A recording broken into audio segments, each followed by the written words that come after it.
Well, what we are doing today is we are giving a new opportunity to be able to present to possible investors, first, what we are doing in Equatorial Guinea, how the relationship between the U.S. and countries and the country Equatorial Guinea has been, but at the same time give them a new framework of opportunities that they can come and being able to invest in Equatorial Guinea other than the oil and gas.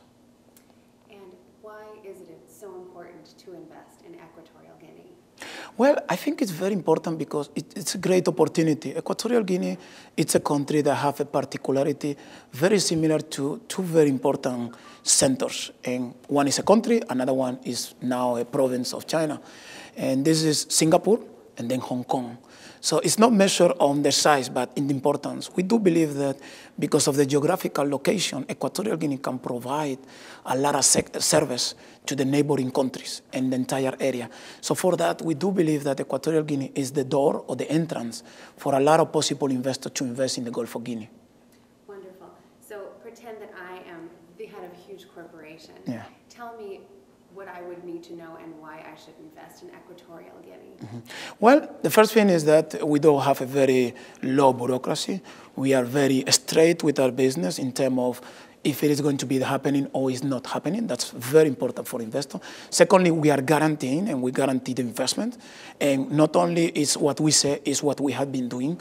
And they have precedent companies like ExxonMobil, Amarada Hess, Noble, who have gone to the country, have done investment, they have made the revenue, we have made our revenue too. And then from there, we have been all very happy family.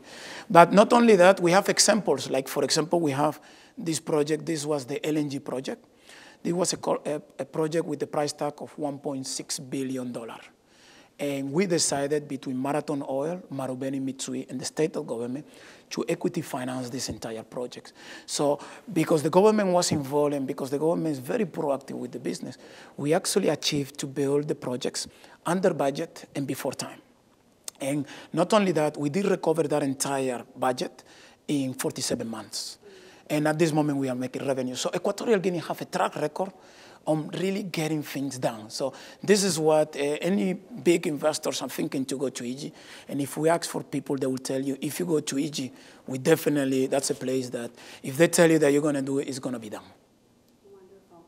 Many of our fine ministers have told us today about the industries and the sectors that are progressing. What do you think are a few of these sectors specifically that are exciting as they progress in Equatorial Guinea? I think His Excellency the President always said the future of Equatorial Guinea is not oil, it's not gas, it's not even agriculture, it's sector, service. Because in the geographical location that we can provide a lot of service that the regionally need. That's really, so to do the service, you need to develop key sectors. In this case, like airport with planes, port, infrastructure, hotels, and good communication. Because it's exactly the same thing that countries like Singapore do. They don't depend on the resources, they depend on the resources of the other one. And then developing of the financial center is very important. Developing of the service, even legal sector is very important. Developing of the tourists. Now, we are very interested in tourists, but we are more interested in the selected tourists. And this is a high-end tourist like Seychelles, like Mauritius, and the rest. So clearly, these are sectors that it will have a future potential. This does not mean that oil and gas is not prospect. Oil and gas is clearly the one. We are going to continue with the oil and gas. We will continue with the development. But clearly, it's a sector that is allowing us to be able to do more. Wonderful. Could you add anything personally or economically that you'd like people to know about Equatorial Guinea?